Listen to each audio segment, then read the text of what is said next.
Assalamualaikum, salam sejahtera. Pemain ke-12 kembali pada 2024, episod yang orang kata sudah lama tidak berkumandang, bukan berkumandang, bersiaran. Ayat pun dah salah. Saya Amin Fuad.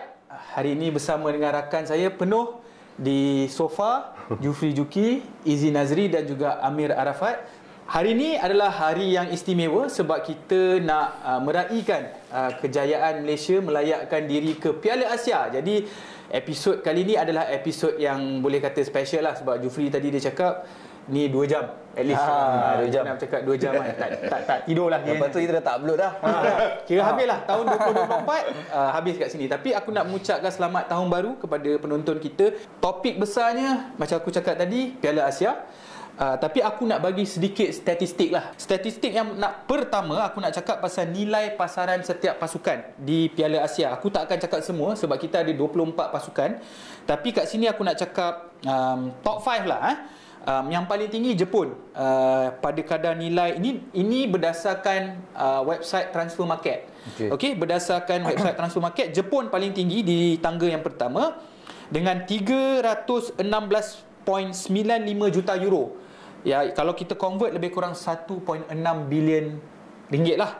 Nombor 2 Korea Selatan, nilai yang paling tinggi nilai pasaran 193 juta euro bersamaan dengan 982 juta ringgit. Nombor 3 Iran 51.58 juta euro, jauh beza, bersamaan dengan 262 juta euro 2 juta ringgit.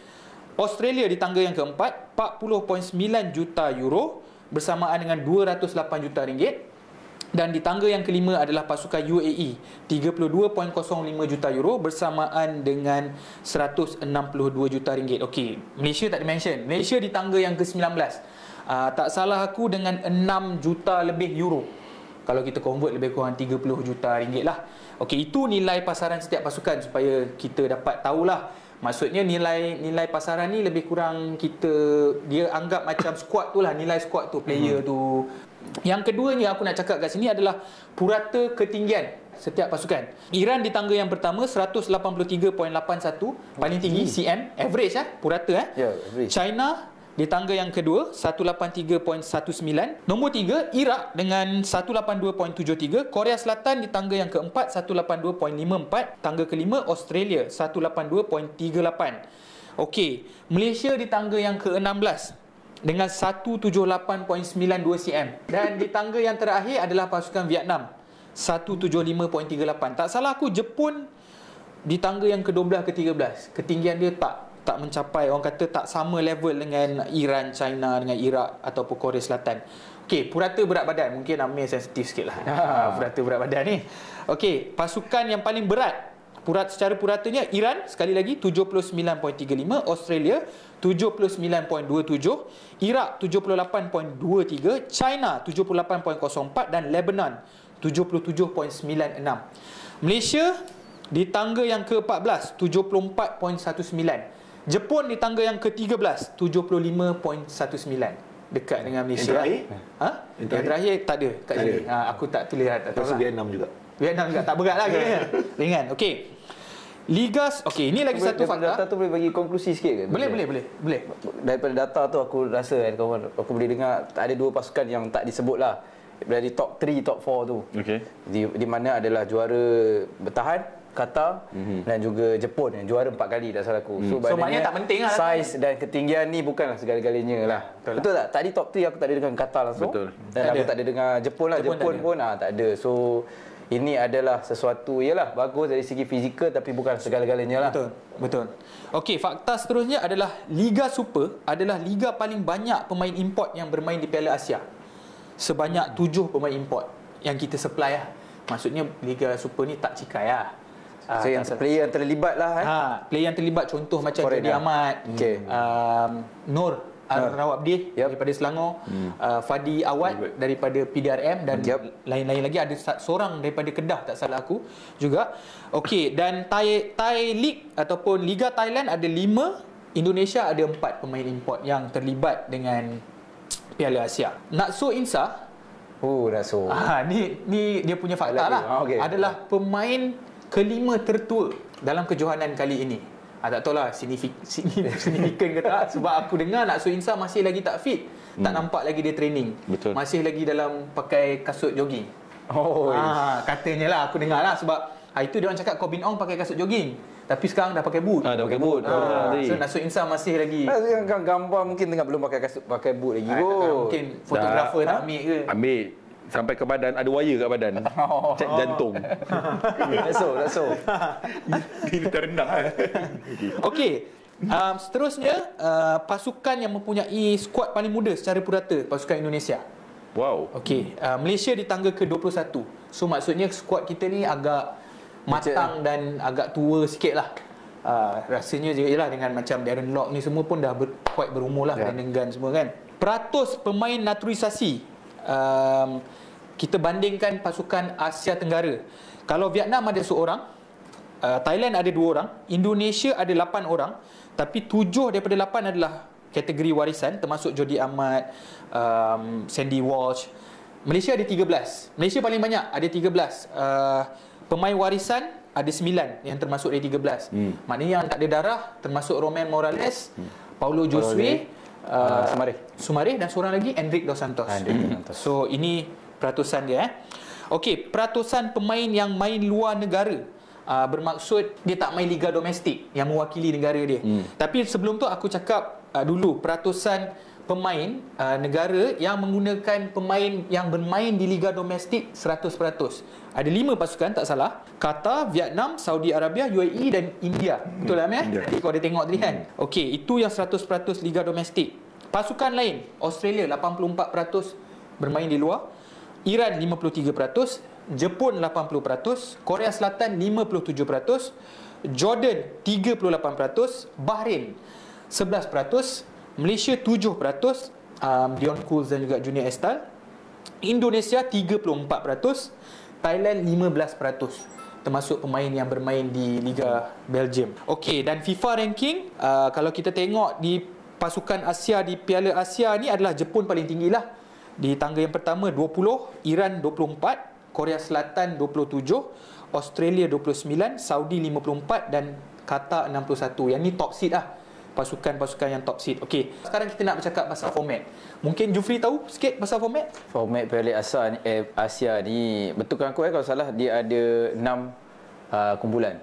Betul. Ada 6 kumpulan, setiap kumpulan ada 4 pasukan.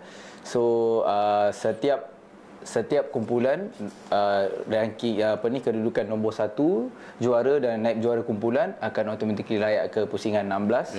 Dan juga dari 4 daripada 6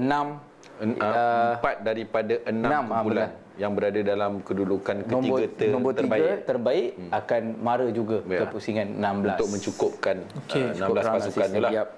So maksudnya ada pasukan yang kira dapat nombor 3 ada peluang untuk layak ke pusingan, tapi kena jadi terbaik daripada 6 kumpulan tu lah. Okey, Tajikistan adalah pasukan penampilan pertama untuk pasukan Tajikistan dalam Piala Asia. Hong Kong sejak 56 tahun, Malaysia kita tahu sejak 44 tahun. Kali terakhir host lah secara yang tu secara merit lah kan. Kali terakhir host 2007. Dan juara untuk Piala Asia akan dapat 5 juta USD. Naib juara akan dapat 3 juta USD, semi final 1 juta USD dan semua pasukan yang bertanding akan dapat automatically 200,000 USD. Korea Selatan yang rankingnya ke-27 dunia, ke-27 dunia, head to head dengan Malaysia. Kali terakhir Pesta Bola Merdeka tahun 1993 kita menang 3-0, tapi katanya lawan Korea B. Sebelum tu kita kalah tahun 1989 2 kali dalam kelayakan Piala Dunia, 3-0 dan 3-0. 5 perlawanan terakhir untuk pasukan Korea menentang pasukan China, Iraq, Tunisia, Vietnam dan Singapura semua menang. Kali terakhir kalah masa lawan Peru pada perlawanan persahabatan 1-0. So korang, apa pendapat korang tentang pasukan Korea Selatan secara general lah? Siapa nak jawab? Favourite lah kot. Aku rasa Korea Selatan memang favourite lah untuk jadi juara Kumpulan E. Kumpulan E. Iyalah Kumpulan E. Kumpulan E.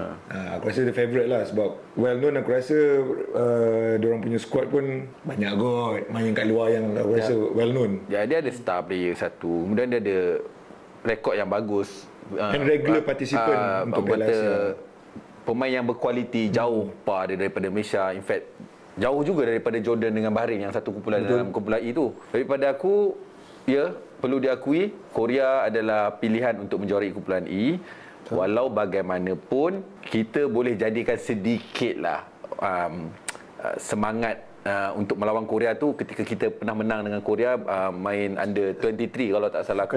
Bukan Malaysia last year kita menang 2-1. Tapi bukan pasukan senior lah. Ya betul, tapi mungkin itu boleh jadi sedikit sandaran semangat untuk orang kata sedikit injection lah untuk kita fight dengan Korea. Tak adalah orang kata pasrah, redha. Daripada ada 4 pemain kita yang listed sekarang. Ya, dan Son Heung-min, Kim Min-jae, Hwang Hee-chan adalah pemain yang bermain. Dan kita pun tak tahu apa yang Korea rasa terhadap Malaysia. Mungkin dia rasa macam kita perlu berhati-hati dengan Malaysia ni sebab kita under 23 kita pun tak unexpected kita kalah sampai dia lah.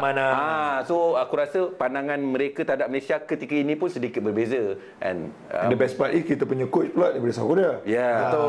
So mungkin boleh nego ke apa. Tak tahu. Macam liga kita je nego-nego. Ada tangan tak tahulah.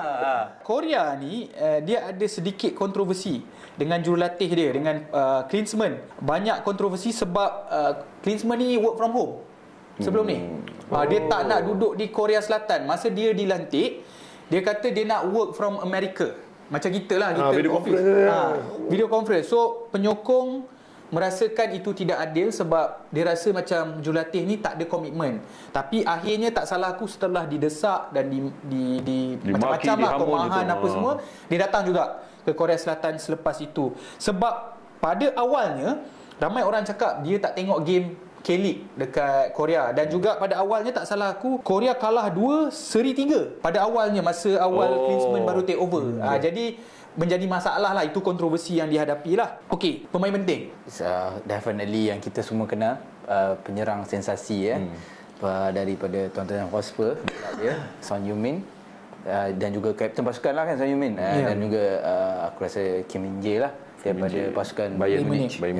Son Heung-min ni aku nak sebut sikit. Musim ini 21 penampilan, 12 gol dan 5 assist, nombor 6 paling banyak percubaan dalam EPL setakat ini. Seorang pemain sayap tapi boleh operate sebagai seorang penyerang. Orang pun tahu kan, berbahaya bukan sahaja boleh dribble tapi boleh menyudahkan penyudah yang baik. Kim Min-jae kita tahu musim ini 22 penampilan, 1 gol. Dia pernah menang Scudetto bersama pasukan Napoli musim lepas. Antara pertahanan terbaik tahun lepas. Tak salah aku, musim ini di Bundesliga dia menang aerial duels sebanyak 57 kali di tangga yang ke-11 dalam Bundesliga. Duels won nombor 18, 148 kali menang bola di Bundesliga tahun ini. Dan Hwang Hee-chan, nama yang kita tak sebut, daripada pasukan Wolverhampton, 21 penampilan, 11 gol, 3 assist, boleh main sebagai pemain sayap, sebagai penyerang, nombor 6 top scorer. Tadi Son tak salah aku nombor 4 top scorer dalam EPL. Last kali yang mungkin aku tak tahu, korang mungkin perasan tak perasan, Lee Kang-in, seorang pemain sayap yang bermain di Paris Saint-Germain. Musim ini 16 penampilan, 3 gol dan 2 assist. Banyak bermain di sebelah kiri sebagai wingback bersama PSG. Kalau tak, dia operate sebagai 3 midfield sebelah kiri. Ni aku tengok yang aku nampak. Seorang pemain yang suka take on players, suka dribble, tak takut nak ambil risiko. Musim lepas dengan Mallorca dia dribble 125 kali, 89 kali sukses, 71% sukses dia dribble. So sebab tu PSG beli dia. Dan dia sebenarnya sebelum main Real Mallorca, dia bermain bersama pasukan Valencia sebelum tu. Dan kita ada seorang lagi penyerang yang mungkin tak terkenal sangat, main untuk Celtic, dan juga seorang lagi penyerang Korea, Gwa Sung-cho, bermain di Liga Denmark musim ini. 8 gol 1 assist, tapi dia baru sahaja berpindah daripada K-League musim lepas. Kita move on dengan pasukan Jordan yang FIFA rankingnya ke-84, head to head dengan pasukan Malaysia sejak 2002. Menang 3, seri 1. Ni Jordan lah yang menang 3, seri 1 dengan kita.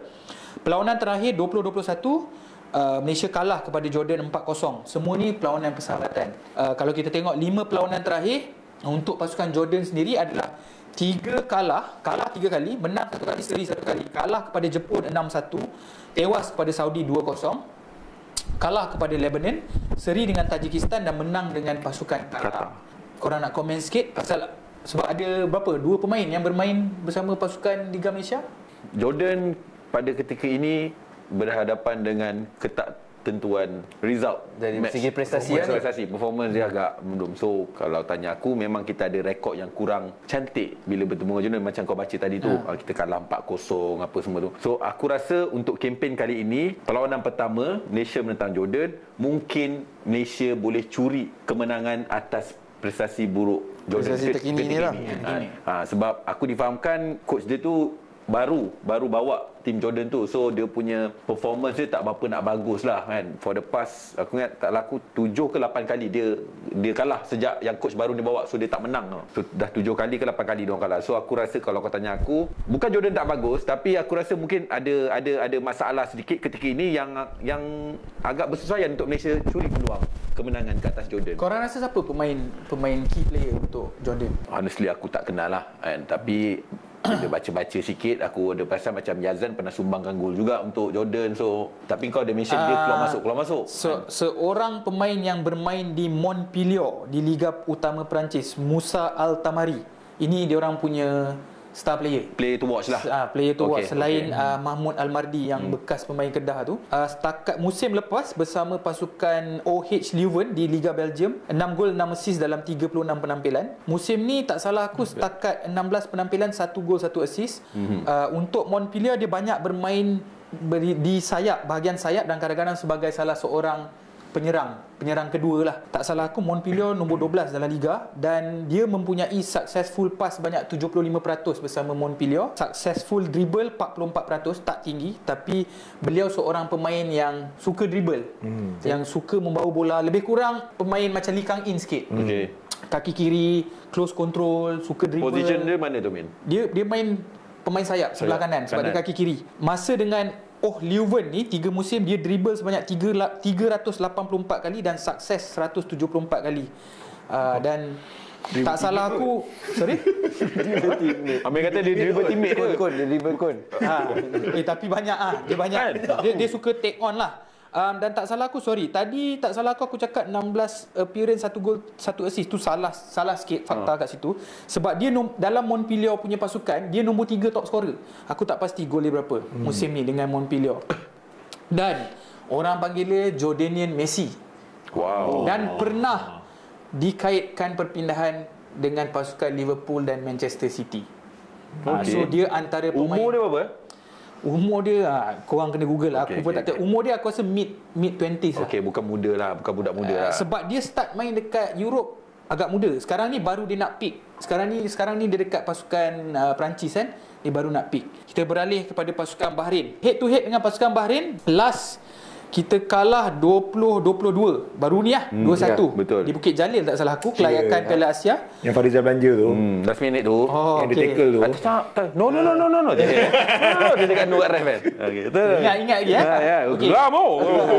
Seri 2 kali, kalah 3 kali sebelum ni. So kita tak ada kemenangan dari 5 perlawanan. 5 perlawanan terakhir untuk pasukan Bahrain, 3 kalah 2 menang. Kalah dengan pasukan Australia, Angola dan juga UAE, dan menang dengan pasukan Yaman dan juga Filipina. Kau rasa macam ni chances lawan Bahrain? Aku rasa chances dia macam lagi susah lawan Bahrain ataupun lagi susah lawan Jordan? aku rasa kita akan lagi, kalau mungkin aku akan setuju sikit lah dengan apa tu, Boyan Hodak. Okay. Dia ada buat statement yang kita akan lagi susah dengan Jordan sebenarnya. Jadi sebab aku rasa sebab kita dah biasa sebenarnya. Bukanlah biasa, maksudnya pertemuan kita banyak dengan Bahrain. Betul. Dan aku percaya dengan ada satu jinx ni. Dia kalau usually kita kalah last kita kalah selalu ialah dekat qualification round tau. Itu yang last kita kalah dengan Kipanggun. Buat Kipanggun tu first kita kalah. Dan sejak kita tak pernah kalah pun. Paling top pun kita seri. Aku rasa maybe that jinx will work out lain sikit in tournament. Dan aku harap kita jadilah benda tu dengan Bahrain, sebab aku rasa momentum dia lain sikit lah. Our degree is different lah right now. Okey, pemain penting dia Yusuf Hilal, bermain di Liga Czech Republic bersama Mlada Boleslav, menjaringkan gol penalti ketika menewaskan Harimau Malaya, 1 gol. Dan musim ini sahaja di Liga Czech beliau menjaringkan 4 gol dan 2 assist dalam 18 perlawanan. Sebelum ni dia bermain di Liga Indonesia bersama Persija Jakarta, menjaringkan 9 gol dalam 16 perlawanan. Lepas tu dia pergi balik Liga Czech, dan sebelum dan Hilal ni pernah bermain di Champions League bersama Slavia Prague, menentang pasukan Dortmund, Barcelona dan Inter Milan. Dia ada pengalaman tu lah. Ini player yang paling, orang kata paling banyak pengalaman lah di Eropah. Pernah menjaringkan gol dalam Europa League punya qualifying. Thomas Soucek dan Kufal daripada West Ham pernah menjadi teammate dia dan beliau mempunyai ketinggian 194 cm. Tinggi. Seorang penyerang yang suka mengutip bola daripada bawah. Kalau Malaysia ada 194 punya striker itu, dia tak kutip bola. Dia tunggu. Kan? Kita cross kan? Kita cross. Lambung dia kata. Habis tutup cerita pasal Bahrain, masuk Malaysia. Ranking latest apa je? Ranking latest 130 130. Paling latest, 130 paling latest Okey, kita tak sempat lagi nak cerita pasal pemilihan. Mungkin dah lambat lah, trade dah terlepas kan. Mungkin kita boleh cerita sikit lah. Macam mana kau tengok pemilihan 26 pemain? Kipanggung selalu orang kata apa? Komen pasal senarai pemain okey lah, sejujurnya aku nak sebut dua nama ni, Sumari dengan Nakso tu je lah pada aku lah. Kenapa Sumari? Okey, kenapa Sumari, kenapa Nakso? Okey, pada pandangan aku rasa ada player yang better lah daripada dia, yang more deserve untuk bersama dengan pasukan sebenarnya. Tapi Kipanggung dia tahu dia nak buat apa dengan Sumari tu, dan aku rasa dia pun tahu juga nak buat apa dengan Nakso tu. Kalau ikutkan Sumari ni dalam liga dia tak main. Betul. Aku tak pasti dia ada main langsung. Aku tengok macam tak ada minit langsung dalam liga. Adalah 1-2 game lah. Tak tahu, aku tak pasti. Adalah sikit. Adalah aku Piala FA tu mungkin ada kot. Tak, dia piala lain tak salah aku liga tak ada. Liga, tau. Liga Sport lah. Okey. Piala FA mungkin semua ada. Mungkin. Itu satu. Naksu Insa kita khawatir dia punya kecederaan lah. Ya. Sebab dia dah lama tak main kan. So dan apa orang kata yang bermain di situ adalah Hong Wan. Aku just nak tambah, ada lagi nak tambah. Tu aku tak nak aku rasa aku selalu percaya KPG ni lah sejak bila aku ada perasaan macam kau. Tapi ada satu nama yang hari ni aku rasa aku nak sebut kat kawan-kawan, yang di mana aku rasa dia layak dibawa. Yang mana aku rasa kita semua tak tahulah, terlupa, adalah ketua pasukan yang membawa kita ke Piala Asia. Sebenarnya ketua pasukan kita adalah Syafiq Ahmad sebenarnya. Ya, aku rasa itu aku ralat lah untuk aku. Aku rasa ya, dia adalah ketua pasukan kita masa dekat Bukit Jalil tu. Aku rasa dengan work rate dia, aku rasa sedih lah sebenarnya, sedih. Work rate dia, semangat dia, aku rasa dia patut berada di Doha bersama-sama. Okey, ada orang mengatakan Kuzaimi PE. Question mark juga. Sebab jarang bermain dengan pasukan Selangor dan lama juga tak dipanggil oleh Kipanggung, tiba-tiba dipanggil. Safawi Rashid yang mempunyai orang kata prestasi yang tidak begitu baik lah. Jarang bermain untuk pasukan JDT. Even dengan pasukan Malaysia pun aku nampak intensity tu tak sampai. Kadang-kadang aku nampak dia a little bit slow. Ini question mark lah. Dan tadi Jufri ada sebut Syafiq Ahmad. Ada lagi pemain lain yang korang rasa deserve, layak berada di pasal Hong Wan. Aku teringat Hong Wan. Okey, Hong Wan kita dah cakap banyak kali pasal Hong Wan sebab dia seorang pemain yang regular. Lagi Noah Lim. Okey, good shout, seorang pemain DM. Tapi sebab dia dah panggil Stewart dengan Syami Kuti. Syarul Nizam, Feroz Baharudin. Mungkin Feroz. Aku paling ralat sebenarnya adalah, tapi Feroz ada reason, katanya kahwin punya isu, tapi aku tak tahu. Itu ramai yang kahwin. Itu adakah itu reason Syami utama dia? Kuti dengan Matt Davis pun kahwin. Tak, maksud aku dia nak baru nak kahwin ke macam majlis macam mana? Tak ada kena mana? Tak tahulah. Dia dah RSVP tadi tu. Yalah, maksud aku kalau bukan isu kahwin, mungkin Kuzaimi tu yang drop, dia yang naik. Tak tahulah sebab Matt Davis dengan Syami Kuti pun kahwin. So aku tak tahulah. Nama yang aku rasa patut berada di situ adalah Suhaimi Hussein. Sebab bagi aku Suhaimi Hussein selain Shihan, penjaga gol, dia adalah penjaga gol yang terbaik di Malaysia. Sebab dia bersama Terengganu, percentage save dia daripada dia diserang tu agak tinggi. Sebab keeper kita yang kita panggil adalah Si Izhan dan juga Azri Ghani. Tapi yang perform bagi aku untuk Liga adalah Sam Somerville dan juga Suhaimi Hussein. KPG ni actually dia announce yang kita dengar ni adalah aku rasa macam 6 bulan lepas dia dah tahu dah siapa sebenarnya lah. So sebenarnya maksudnya siapa yang perform 6 bulan lepas tu dia tak ambil kira lah. Mungkin dalam 10% sahaja.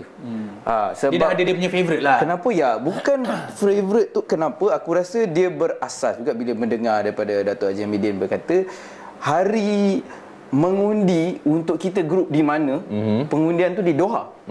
Hari mengundi tu juga adalah hari KPG pilih hotel di mana untuk kita latihan. Nampak? Itu hari mengundi. Nampak tak? Maknanya, dan dia dah, itu based on aku tengok daripada benda-benda tu semua, dia banyaknya dia dah well planned. Dan 3 pasukan yang kita dalam kumpulan tu pun Selepas kalau ikutkan bola itu live tu aku tengok, selepas balik ke Malaysia, KPG jumpa Dato' Haji Hamidin dan dah bercerita kepada 3 pasukan, Jordan, Bahrain dan Korea, macam mana style of play. Rasanya dia dah ada rangka pemain yang dia nak bawa, dan nak, especially kalau kau kata Kusami PE, mungkin aku rasa dia nak ada satu centre back yang memang berkaki kiri, yang untuk mungkin ada cara permainan yang dia yang rasa tinggi. Ya. Jurulatih negara ni bagi akulah, aku rasa, aku tak tahu korang setuju ke tidak, dia sebenarnya dia tak ada banyak masa untuk eksperimen sebenarnya. Kalau dia dah ada satu pemain yang sesuai dengan dia punya gameplay, agak susah untuk dia drop orang tu dan susah untuk dia percaya orang lain. Sebagai contoh, aku rasa pemain favourite KPG kat sini yang confirm akan dapat ialah Syamil Kuti. Cuma masalahnya, kalau kau panggil setengah player yang tak fit, itu masalah dia. Dia adalah salah satunya jurulatih yang aku rasa dia best 15 ataupun best 17 pun. 15 ke 17 dia adapt dengan opponent punya tu. So aku rasa itulah sebab tu aku tak terkejut pun yang macam dia bawa player yang itu, sebab tu aku cakap dia dah ada dah kepala dia best 15, best 17 yang akan bermain. Mungkin dia dah ada tahu dah berapa minit yang dan macam aku nak tambah juga, masa aku tengok tu dia menarik di mana perlawanan yang paling kelayakan Piala Dunia yang paling latest ni, kita lawan Kyrgyzstan di Bukit Jalil. Tetapi KPG telah telah merancang di mana kita akan terbang ke Taiwan, tapi hari di sini dia telah tahu yang dia nak menggunakan junior style untuk di Taiwan. Tu aku cakap, bila aku tengok inside Proaktif lah. Ya, dia seorang yang memang dah merancang. Maknanya dia dah tahu, dia tak definitely dia dah dia tak akan pakai Syarul Saad. Maksudnya samalah bila kita kritik Gareth Southgate pun dengan England, aku rasa benda tu terpakai dengan dia. Dia rasa Harry Maguire yang boleh melakukan kerja untuk dia. Ya. Maksudnya kat sini prestasi semasa tak boleh diguna pakai lah. 100%. Sebenarnya. Apa yang aku suka dengan ayat kau tadi tu, dia pilih pemain yang boleh suitable main dengan pemain yang lain. Pair Dion Coles, kau rasa siapa yang terbaik? Yang terbaik Sebab ada sekali dia letak Dominic Tan. Ya. Tapi time tu mungkin Syarul Saad tak available. Nak menjawab satu pair tu tak ada. Sebab mana KPJ dia dah, aku tak terkejut maknanya first 2 game Junior Estal dan Dion Coles, lepas tu mungkin 45 minit lepas tu dia masuk Syarul Saad. Dia selalu dia akan bergantung kepada opponent tu. Kalau kau tengok Yalah. lawan Kyrgyzstan dia lain. Dia punya strategi berbeza. Betul. Itu kita tahulah. Itu yang dia pasti punya Dion Coles saja. Itu tak soalan kau tu. Kepastian dia Dion Coles. Ya, kekuatan KPG inilah. Dia setiap kali kita tahu, setiap kali kita lawan, kadang-kadang kita main direct, kadang-kadang kita main long ball. Dekat AFF kita tak ada kekuatan yang sangat, orang kata tim tak kuat, kita banyak main long ball, direct kan. Jadi dan KPG punya peratus kemenangan dengan pasukan Malaysia adalah 70%. Itu agak tinggi. Tak salah aku menang 19 daripada 27 perlawanan. Kalah sekali Kalah sekali. Bahrain. Dia ada kalah beberapa kali. Tajik, lepas tu sebelum tu dia ada kalah dengan Singapura. Tajik waktu Kings Cup. Okey, 5 perlawanan terakhir Malaysia, 3 menang, 1 seri, 1 kalah. Seri lawan Syria. Tak salah aku, kali terakhir kita menang dalam Piala Asia adalah pada tahun 1980, menewaskan pasukan UAE. Tadi aku ada tengok, ada bincang dengan rakan-rakan Opta, dia bagi berapa chances untuk Malaysia menang Piala Asia? 0.2. 0.2, sama dengan Indonesia. Favourite dah sudah tentulah Jepun lah. Jepun dan South Korea. Corbin Ong kemungkinan ada sedikit kecederaan, termasuklah Natsu Insa. Romel Morales adalah pemain naturalisasi yang terbaru. Aku tahu KPG sentiasa menukar first 11 setiap perlawanan, tapi korang boleh bagi korang punya favourite first 11. Penjaga gol kita bersetuju Shihan lah. Di sebelah kanan, right back kanan pastilah itu Matt Davis di sebelah kiri kalau Corbin fit, Corbin Ong lah. Kalau tak Daniel T. Tapi kalau fit Corbin Ong lah.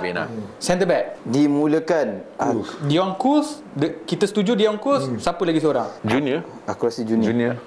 So tinggal Junior. Kau setuju main Junior? Aku lebih prefer Syarul lah. Aku pun prefer, tapi aku tengok KPG ni aku rasa dia start Junior. Tak, sebab kalau ni jangan ikut korang rasa apa yang korang nak.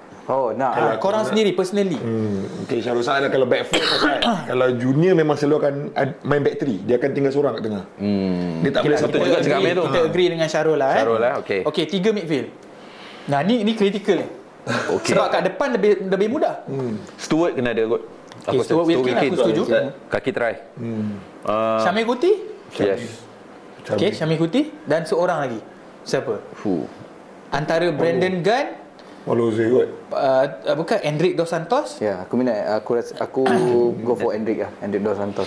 Setuju Endrick di tengah bersama tiada Brandon Gunn. Siapa lagi di tengah? 26 Kalau Syamil Kuti kalau Afiq Fazail ada, Afiq Fazail. is it okay dengan Syamil something? I mean dia main posisi yang sama kan? Tak juga. Afiq Fazail lebih ke depan. CMF Dia lebih nombor 8. Okeylah, bersetuju jugalah dengan Hendrik lah. Okey, Hendrik. Okey, kanan kita tahu Arif Aiman, sebelah kiri Faisal Miki. Penyerang. Confirm Romel tu. Kau main tu. Paulo Jose. Aku rasa Paulo Jose. Aku go for Paulo Jose. Adakah kita boleh bersetuju dengan Paulo Jose? Ataupun kau rasa Romel ataupun Darren Lock? Tak pernah nampak lagi Romel main untuk national team. Sebab Darren Lock dia punya work rate dia tu lain macam. Ya. Paulo Jose baru menjaringkan gol menentang Syria. Paulo Jose Ya. Okey, itu try tak? itu kesebelasan kami. Yalah. Kami setujulah. Sekarang kita nak tengok peluang Malaysia. Untuk aku semua mengharapkan perlawanan pertama melawan Jordan adalah kita mengutip mata penuh. Tetapi aku bersetuju dengan Amir di mana aku rasa rekod dengan Jordan ni dan kena orang kata kena pasti player dan biasanya aku rasa Bahrain tu lebih dekat dengan kita. Jadi aku rasa dengan Jordan ni kita akan curi satu mata dan akan mendapat mata penuh dengan Bahrain dan Korea Selatan. Korea Selatan. Untuk aku kena ingat kalau tengok pada 2019 pasukan yang tempat ketiga, nombor yang dapat 3 mata dia kena menunggu pasukan lain, tapi if engkau ada 4 mata, you are secured to round of 16. Sebab you just need to remember daripada 6 kau kena jadi yang 4 je. Tak berapa, bukanlah benda yang agak mustahil untuk pasukan untuk pasukan Malaysia kita. Jadi aku rasa cukuplah kita curi mata perlawanan pertama. Mana tahu masa lawan Korea dah layak dia rehatkan pemain. Dia hantar Korea B. Dia hantar Korea B, kita menang. Lawan Korea dapat nombor 1. Itu kalau aku rasa itu pun menarik. Dia akan menjadi menarik game ketiga tu untuk menentukan kita nak jumpa siapa di round of 16. Sebab kalau kita nombor 3 tak salah aku memang kita confirm akan jumpa Jepun lah. Betul. Itu dalam aku punya tengoklah dalam orang-orang sharing kat dalam Atau group ni Qatar kan? Lebih kurang kan? Okey, kalau kita dapat tempat ketiga terbaik, kita ada peluang untuk jumpa Jepun atau Qatar ataupun China. Memang minta lah nak Tapi kalau akulah memang nak jumpa Jepun lah. Betul, alang-alang. Alang-alang. Sorry Mac, tambah. Tak, aku itu je lah. Nak tambah je macam korang juga mengharapkan macam apa Jufri cakap tu. Aku mengharapkan kita tak ada kalah. Aku rasa Maksudnya seri dengan Korea Selatan tu. aku rasa ada possibility juga. Kalau kita start dengan, aku rasa ada something yang kita boleh buat dengan Korea Selatan dengan Kipanggon ni sebenarnya. Okey, kalau tempat kedua, kita dapat tempat kedua, kita akan jumpa Saudi ataupun Oman ataupun Thailand. The worst case scenario aku rasa kita akan dapat Tempat ketiga kot. tempat ketiga Best lah. Aku rasa kita akan curi mata penuh lah. Maximum berapa kau rasa? Untuk aku 4 mata lah. 4 mata, tapi aku mengharapkan dan berdoa memang 3 pun dan kita kena wait lah sikit. Tapi untuk 3 poin pun kemenangan di antara Bahrain atau Jordan tu dah Bagi aku lawan Bahrain tu crucial lah. Yep. Betul. Aku rasa kita akan bersaing dengan semua pasukan dengan kompetitif. Walaupun mungkin kita kalah. Contoh kalau kita kalah lawan Korea Selatan 1-0, tapi kita sebagai penyokong kita berpuas hati. Tragedi 2007 takkan berakhir rekod tu takkan pecah. Kita bukan sekolah pula. Kita bukan skuad belasahan lagi. Lagi simple untuk aku adalah siapa nama coach Saudi Arabia tu? Tak ingat aku. Okey, tapi that is the main reason of Saudi cancel the game with Masa. Mancini Mancini kan? Dia kata jumpa dekat round 16. Dia pun yakin dengan Malaysia. Tapi ini adalah perkara benar sebab dia ada possibility kita jumpa Saudi Arabia. Tapi ada orang kata cerita tu cerita dongeng, tak tahu betul ke. Ada orang kata lah, aku tak tahu betul. Tapi orang Malaysia suka cerita dongeng. Okey je. Tak guys, dongeng tu lah membawa kita. Siapa tahu kita pergi ke Asia tu dari dongeng kan. Kita nak cerita sikit prediction Piala Asia lah sebelum kita bersurai dengan mungkin kata-kata terakhir di tahun 2024 kalau tak bersurai lagi. Bukan yang menutup lah kita.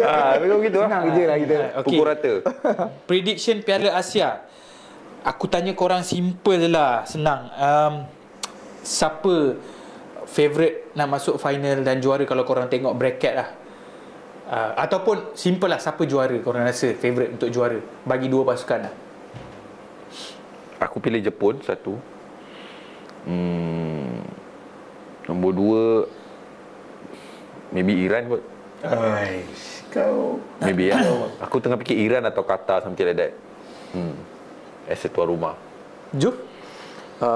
Untuk aku rasa Jepun adalah pasukan yang selayaknya jadi juara, sebab aku rasa dengan prestasi pemain dia, tak salah aku tengok list player yang main J-League dia 3 orang ke apa, tak ramai lah, betul. Daripada squad dia penuh tu. Kalau Betul. tengok nama Tak ramai, tu semua bendera yang kat Europe tu, Belgium, Jerman so lah aku rasa semua kan. prestasi terbaik adalah pasukan Jepun. So kita kenal Jepun dan hasil daripada qualifying round World Cup dan sebagaimana kalahkan Jerman dan semua, dan aku rasa dia adalah prestasi terbaik untuk menjadi juara. Pasukan kedua personally favourite mungkin boleh ke nak letak Palestin ke? Boleh lah. Tak ada masalah. Tapi satu Ya. fakta pasal pasukan Palestin, kebanyakan pemain yang bermain yang wakil Palestin pada kali milenial. ini adalah pemain yang banyak yang sudah berada di luar Gaza, di luar Palestin. Yang pemain yang berada di dalam Palestin, dia orang sangkut kat situ. Dia orang tak boleh nak travel. So dia orang terpaksa bermain di banyak negara, dan aku tengok salah satu interview pemain Palestin ni, sedih jugalah. Dia cakap family dia ada yang dah meninggal, kawan dia ada yang dah meninggal, dan dia kata ada beberapa pemain Palestin yang patutnya bersama dia tak dapat nak keluar daripada Gaza. So itu fakta pasal Jadi Palestin. player yang pasukan Palestin bawa ni adalah player yang main di luar. Ya, ramai tau. Maksudnya ramai lah player main luar. Dia boleh Ramai. mencukupkan 26 pemain. Boleh. Palestin memang banyak player dia main luar, banyak main liga luar. Liga luar. Tapi liga luar yang mungkin sedikit kecil lah. Yalah. Bukan liga-liga utama lah. Jepun dan Korea Selatan.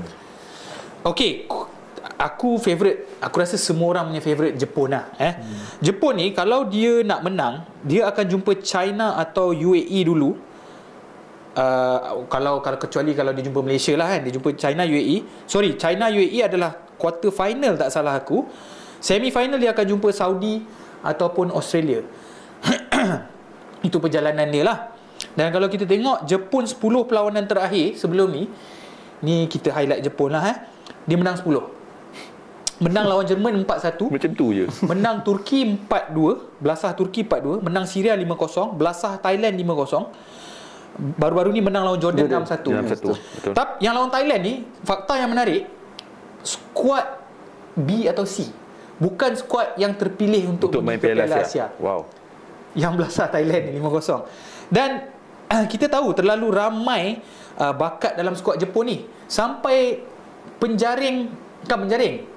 penyerang Celtic sensasi Jepun tak terpilih, nama dia Hiroshi je. Dan juga Daichi Kamada daripada Lazio tak terpilih, tak termasuk dalam skuad Jepun ni.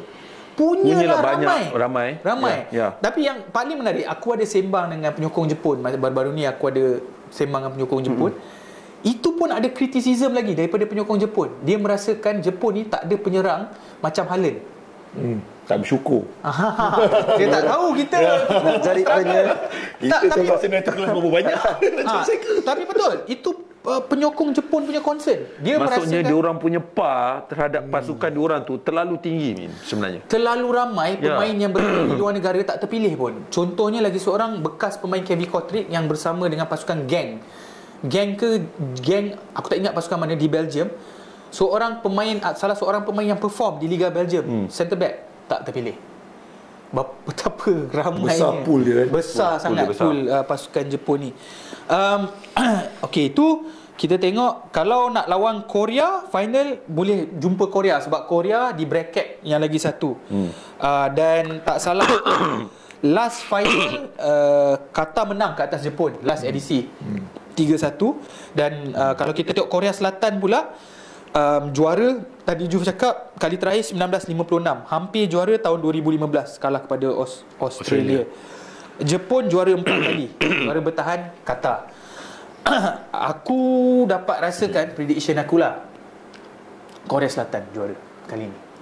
Itu aku punya feeling lah. Sebab dia ambil grup daripada Aura Malaysia ni. Nampak? Dia akan terus tewaskan semua pasukan dan menjadi juara. Itu walaupun aku tahu favourite Jepun, tapi aku dapat merasakan Korea Selatan mungkin akan juara lah. Dia kalau favourite sangat pun tak boleh kan. Selalu tak. Tadi macam World Cup lah kan. Tapi ada orang kata skuad Jepun ni adalah yang paling terbaik yang pernah diorang tengok dalam sejarah. Tak, itulah tu. If you talking about World Cup, kita cerita piala yang lebih besar ni. Bila tim tu kalau complete sangat pun the pressure, the Pressure heat lah. kan. Kadang-kadang tim tu dia kena Mungkin tadi siapa sebut Iran? Aku. Mungkin Iran ada beberapa pemain Third yang bermain di AS Roma. Aku sebut Iran tu sebab bila mula-mula tadi kalau kau perasan, bila Amin baca stat tu, dia sebut Iran banyak kali. Tinggi Iran ada, gemuk Iran ada. Iran ada size tu. Iran memang ada size tu. Jadi pada aku, Iran memang salah satu favourite lah. Kalau top seed tu Iran top 5 lah. Betul. Kan Iran, Qatar, tapi aku rasa Qatar mungkin tak lah tahun ni. Mungkin bukan Qatar lah. Kata-kata akhir sebelum kita bukanlah kata-kata akhir. Pasal Piala Asia ni lah, ada lagi korang nak tambah? Untuk Piala Asia ni mohon kepada pihak yang bertanggungjawab tu, jadi kalau ini satu kempen yang besar sebab dia Piala Asia tu. Dia ada suara YBC tu. Terus kami, terus. Kamu kempen tak, kita tak rasa tu. Kita rasa hype tu memang kita yang peminat je, bukan sebab Piala Asia ni yang paling tinggi ni. 42 tahun rasanya perjalanan ni untuk kita penyokong ni. Kita looking forward. So kita harap ada lebih banyak lagi visibility lah sebenarnya kan. Betul. Yang kita boleh tengok apart from social media saja. Betul. Sorry, aku nak tanya soalan. Sorry, teruskan. Patutnya at least lah adalah kat yang LED board dekat KL tu. DBKL. Yang ada bulan bintang, benda-benda yang gerak tu at least adalah sikit iklan tu. Datuk Hamidin kena bayar lah. LED. Itulah benda-benda macam ni kena ada support daripada kan semua. Kan ada rakan strategi. Kan patutnya benda tu you give some, bagilah sedikit kan.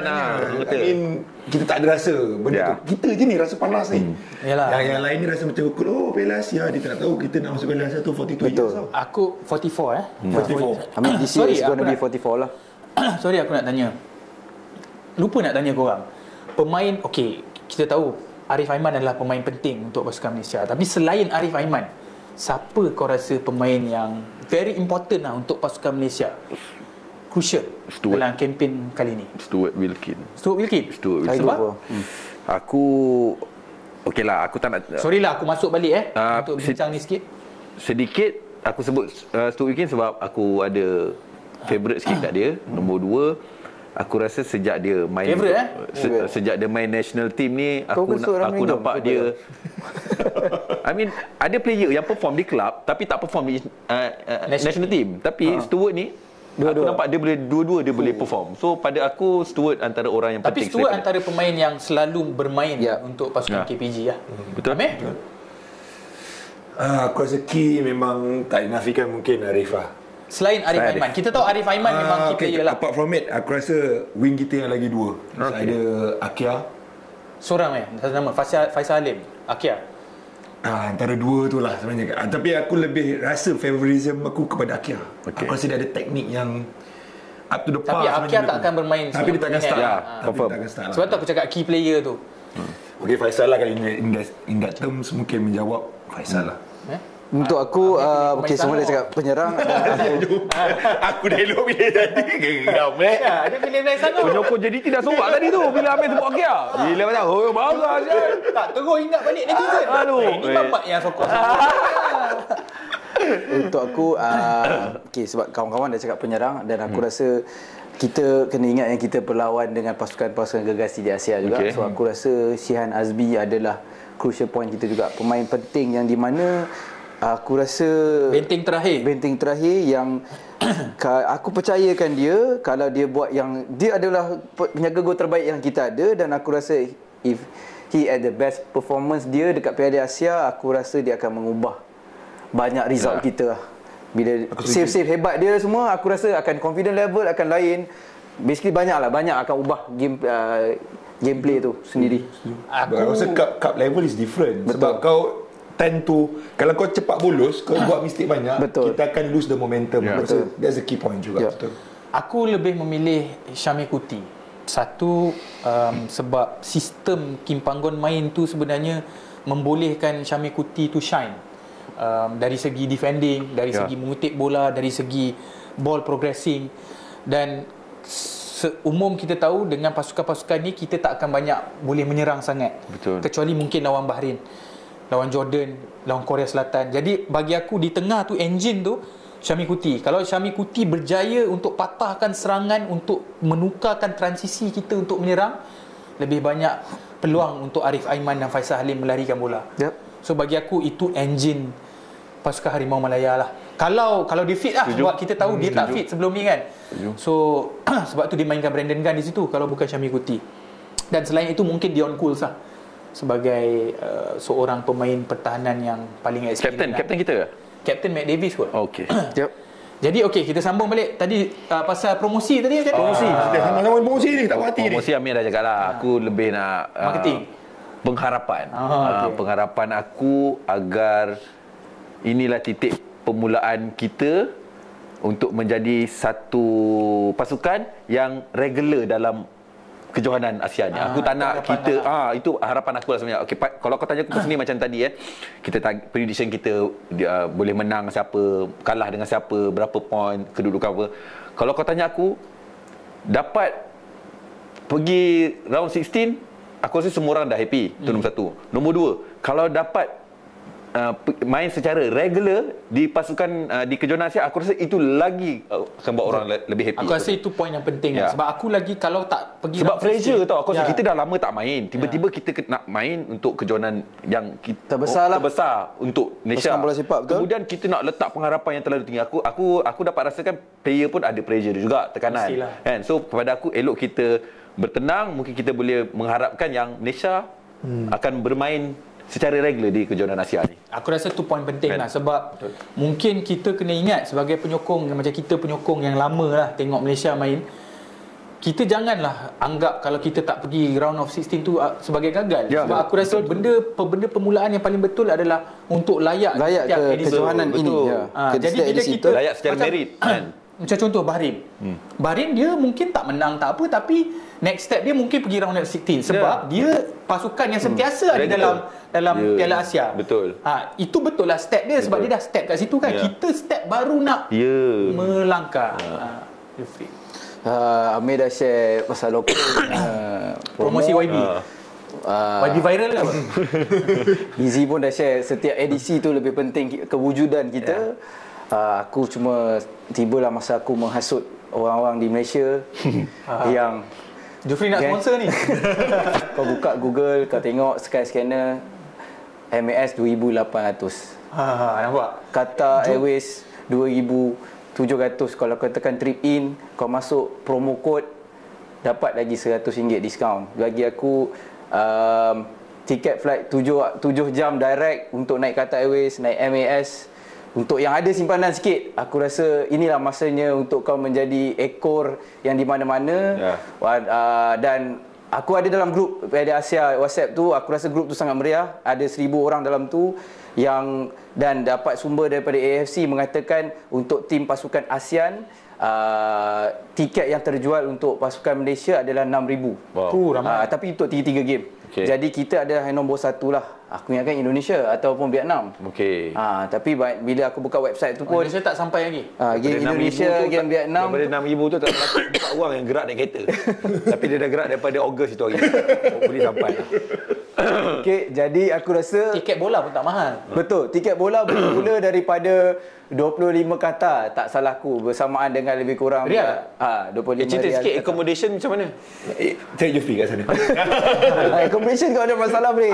Korang komen. Nanti kau tengok by the time tu aku ajak kau tinggal aku. Member aku tanya aku, "Zi, kalau pergi Qatar tak boleh duduk hotel, boleh bawa kemah tidur kat padang pasir?" Dia kata tu. Aku cakap, Masalah tak ada padang pasir. aku cakap ada. Teruk sangat imaginasi kau ni padang pasir di Qatar tu kan. Qatar tu dia apa kan? Maju kan, lebih maju daripada Malaysia. So itu cerita kelakar sikit. So Jufri akan menjadi kita punya wartawan lah di sana, akan menghantar video-video yang menarik. Mungkin kita boleh share daripada Jufri kan. Jufri akan terbang ke Qatar. Bila Jufri? Aku akan insya-Allah akan pergi hari Selasa selepas game game apa yang kau tengok kat sana? Aku akan tengok 5 perlawanan, a few games lah, tapi 5 perlawanan, 2 Malaysia, 3 bukan Malaysia. Tak, game Malaysia aku tengok game Bahrain. Okey. Sebab faktor kerja lah. Ikutkan nanti memang aku nak tinggal, aku nak tengok game. Sampai Korea nak tengok kalau boleh. Betul. Okey, apa lagi? Game lain lah. Game lain. Few game lah. Game Palestin, game Iraq, Jepun. apa game Tapi sempatlah kita tengok first game sekali sempat insya-Allah lawan Jordan. pasukan Jordan 1:30 pagi. 1:30 pagi. Betul. Ada orang kata sabar, aku nak hasut lagi orang. Oh, hasut. Hasut lagi. Jadi kalau yang masih ada, sebab dalam grup tu masih ada tanya lagi, bang sempat ke nak beli, ada tiket ke? Boleh guys, inilah masanya. Bila lagi, sebab kalau tanya aku ni daripada bila kita dah layak tu, aku setiap sebulan sekali kot aku set kat email yang memang tengok harga ke kata. Memang dulu dia punya trend dah terbalik sekarang. Hotel yang mahal, tiket flight yang pula yang dah murah. Kalau kau imagine flight tiket dulu aku rasa lebih kurang 5,000 6,000. Sekarang dah memang kalau naik yang transit ke apa dan sebagaimana, ada yang boleh dapat dalam 2,000 lebih pun ada, 2,003 pun ada. Kalau korang nak pergi, tak salah aku ada nampak satu tiket AirAsia dengan Al Arabia pergi ke Saudi. Dari Saudi tu korang paling pandai lah. Aku tak tahulah macam mana kan. Tahu Saudi kata. Mungkin boleh naik flight juga. Flight yang mungkin tapi dia touchdown kat situ, bukan transit. Bukan transit, dia touchdown kat situ, korang kena find Dan beli satu lagi tiket. naik tu lah yang naik unta ke apa ke kan. So aku tak ada apa.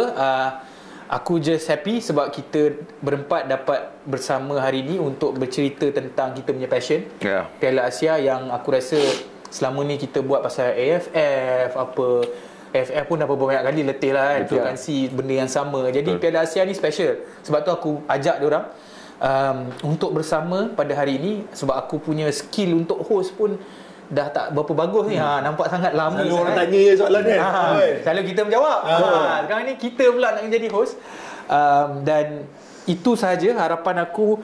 Piala Asia ni adalah piala yang orang kata, macam Juf cakap tadi, piala yang besar lah untuk pasukan Asia. Untuk negara kerdil macam negara macam Malaysia ni, dan harapan aku adalah Malaysia akan kompetitif lah. Tapi sebelum kita berakhir, walaupun itu kita punya pesanan, nak tanya sikit korang update. Mungkin penonton kita di luar sana, kita tak tahu bila lagi kita akan bersiaran, sebab ramai orang di luar sana. Ada beberapa kali aku dapat DM, marah kau. Bukan marah. Kata, Amir, bila lagi nak bersama Amir? Selalu nama Amir yang selalu masuk. Memang pada dulu banyak pendengar.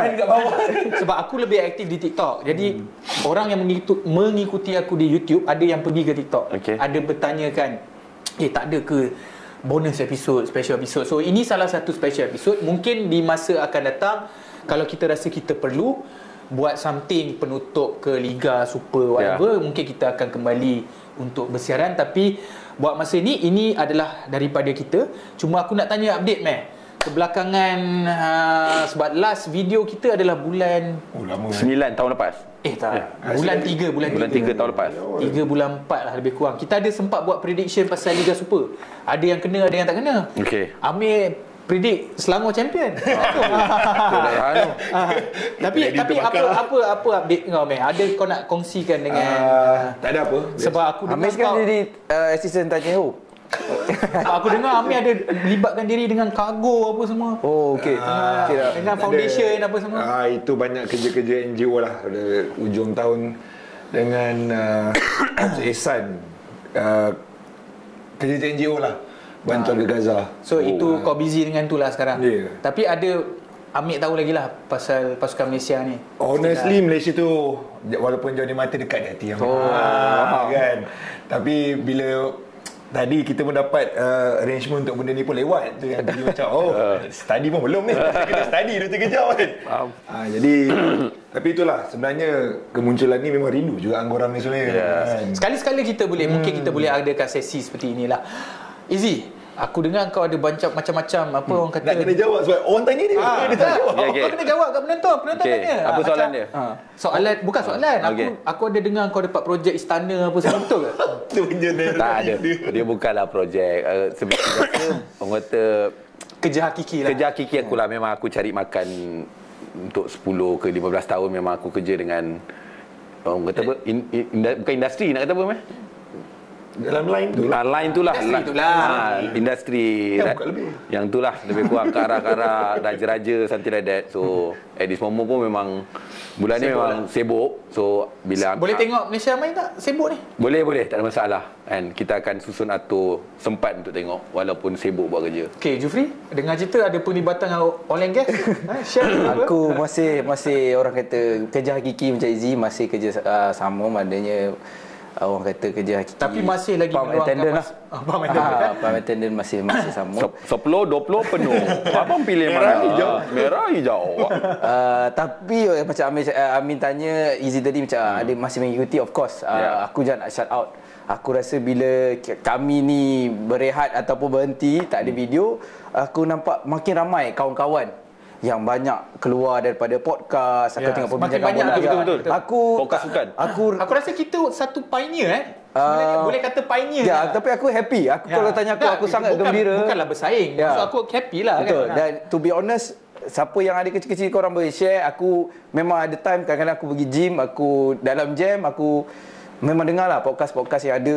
Ya, macam Amir cakap, kadang-kadang rindu. Macam rindu dengar. Dan of course, banyak lah. Aku tak boleh nak mention, tapi a few yang walaupun aku tak dalam orang kata kat YouTube, tapi aku selalu mendengar yang di luar sana. Dan especially Amin masih aktif. Amin di Kaca TV. Jadi Amin pun aku dengar, dan yang lain-lain, kawan-kawan yang lain. Sambil mendengar, aku juga banyak borak, masih lagi mengekalkan borak pasal bola di Twitter lah sebenarnya kan. Lain platform masih lagi update. Ada benda yang aku nak tengok kan. Ada benda yang aku nak berbual, ada benda yang aku nak sindir, ambil tahu. So something like that. So bagi aku, walaupun tidak di depan kamera, tapi masih lagi berbual pasal bola. Okey, aku nak mengucapkan terima kasih banyak-banyak. Mungkin intro aku tadi tu macam tak ngam sangat tak sebab dah lama tak host dengan budak-budak ni. Korang kecam je lah. Apa? Tapi aku pasti dekat luar sana ramai yang merindui kelibat Amir, terutamanya Sinchan. Aku dah tak ingat nama tu. Dan aku nak berterima kasih kepada semua yang masih lagi sanggup orang kata menanyakan khabar, yang masih mungkin menunggu bila lagi video seterusnya. InsyaAllah kalau tiada orang kata apa-apa, orang kata sekatan ataupun apa-apa, InsyaAllah kita akan adakan special episode ni. Kita tak janji, tetapi kalau ada, kita akan buat lah special episode. Kita cuba sedaya upaya lah. Seperti Piala Asia, supaya tak adalah komitmen sangat, supaya kita berempat sentiasa ada. Dan perjuangan sehari setiap minggu kita wakilkan Amin. Sorry? Yelah, kau lah yang selalu di TikTok aku masih lagi aktif. Jadi orang nampak kau the figure tu kan. Tapi orang ada DM tanya kan. Ada beberapa orang tanya. Jadi aku nak ucapkan terima kasih kerana menyokong kami selama ini, dan teruskan menyokong pasukan Harimau Malaya. Sebab walaupun kita berbeza pendapat dari segi sebagai seorang penyokong, tak kisahlah Amir macam tadi dia cakap dia suka pemain Selangor kan. Ni pemain JDT. Tapi kita ada satu misi saja. Misi kita adalah menyokong pasukan Harimau Malaya, dan perlawanan pertama adalah pada hari Sabtu. Bukan. Hari bekerja tu. Sabtu adalah perlawanan kumpulan lain. Selasa malam Rabu Isnin malam Selasa pagi. Betul. Perlawanan Malaysia menentang pasukan Jordan. Dan seterusnya pada 20 hari bulan. Hari Sabtu 10.30 malam waktu Malaysia. Waktu Malaysia, di mana Jufri akan menghantar sedikit update lah. Harapnya adalah. Takut terlupa kan. Dan 25 hari bulan kita akan menentang pasukan Korea Selatan. Itu waktu maghrib adalah pukul 7.30. Betul. Game kita 1.30 pagi, 10.30 malam dan 7.30 malam guys. Dan akhir kata, terima kasih. Assalamualaikum. Kita jumpa lagi di edisi khas yang akan datang.